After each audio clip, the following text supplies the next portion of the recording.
Les dividendes issus du secteur minier ont bondi de 126% en 2025, atteignant plus de 41 milliards de francs CFA. Cette performance inédite s'explique, selon la Société des mines du Sénégal, SOMISEN, par l'option du gouvernement de valoriser les intérêts de l'État dans le secteur extractif à travers une gouvernance proactive et structurée.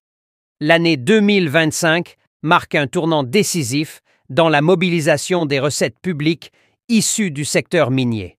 Pour la première fois, les dividendes versés à l'État du Sénégal par les entreprises minières s'élèvent à 41,425 milliards de francs CFA, un niveau jamais atteint au cours des 4 dernières années, si l'on se fie au rapport de la Société des mines du Sénégal, SOMISEN, que Le Soleil a pu consulter.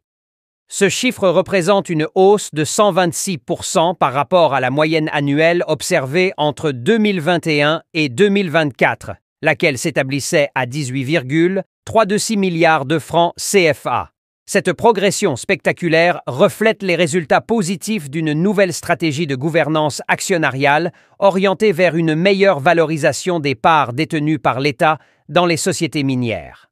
Malgré son fort potentiel, le secteur minier sénégalais demeurait historiquement sous-exploité, déplore la SOMISEN, avec une contribution modeste aux recettes de l'État via les dividendes.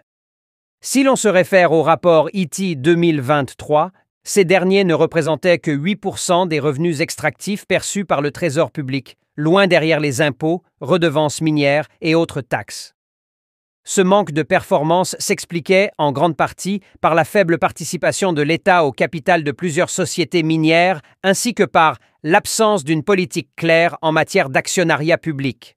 Par exemple, l'État n'a perçu que 3,82 milliards de francs CFA de dividendes en 2021, 16,6 milliards en 2022, 29,8 milliards en 2023 et 23,2 milliards en 2024. Face à ce constat, les autorités ont amorcé une restructuration de la gouvernance des participations publiques dans le secteur minier. Cette réforme vise à renforcer le rôle de l'État en tant qu'actionnaire stratégique, en assurant une présence active dans la gouvernance des sociétés et une meilleure coordination entre les entités publiques impliquées. Cette dynamique illustre l'efficacité des mécanismes mis en place pour optimiser les retombées financières de l'actionnariat public.